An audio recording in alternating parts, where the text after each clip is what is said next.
Bonjour à tous, je suis ravie de vous retrouver pour ce premier épisode de la série 20 ans, 20 questions.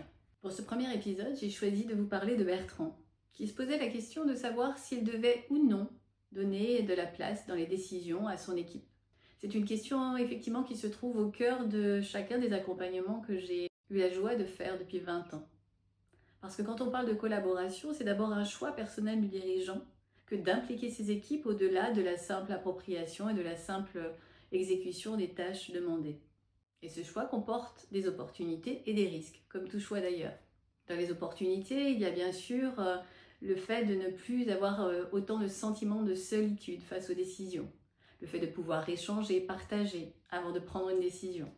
Du côté des risques, il y a ce sentiment que quelque chose peut-être nous échappe, cette nécessité de lâcher prise sur le fait que l'on ne contrôle plus tout, que la décision va effectivement être du fait de chacun des avis exprimés autour de la table et plus du seul fait du chef. Mais finalement, dans le monde d'aujourd'hui, marqué par l'incertitude, par la complexité grandissante, a-t-on vraiment le choix ? Est-ce que le paradigme n'est pas en train de s'inverser et n'est-ce pas ceux qui continuent de décider seuls de se dire qu'ils sont les minorités ? Une fois convaincu, un dirigeant qui veut vraiment mettre la collaboration au cœur de la culture de son organisation, comment doit-il faire ? Quel est le premier pas ? Le premier pas est sans doute de bien se connaître. Savoir ce qu'on est prêt à discuter, savoir ce qu'on ne veut pas discuter, les bornes du champ d'action de l'équipe. Ensuite, c'est définir un objectif. Au service de quoi allons-nous collaborer ?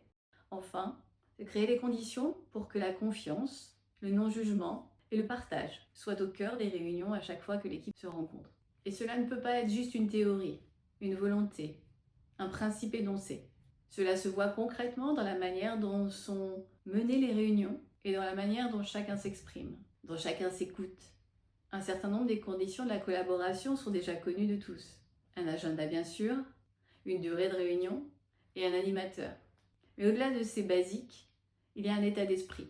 S'assurer que chacun des membres de l'équipe réunis autour de la table partage une même intention de participer à cette réunion. Une même intention de ne pas être simplement spectateur, mais bien acteur des décisions qui vont être prises. Et avant la décision, acteur du diagnostic qui va être posé. Alors, si vous ne devez retenir qu'une clé de ce premier épisode 20 ans, 20 leçons, c'est que la collaboration est un choix. Et qu'une fois que le choix est posé, on trouve le chemin. Et que ce chemin va s'améliorer au fil du temps, puisque la collaboration est un muscle.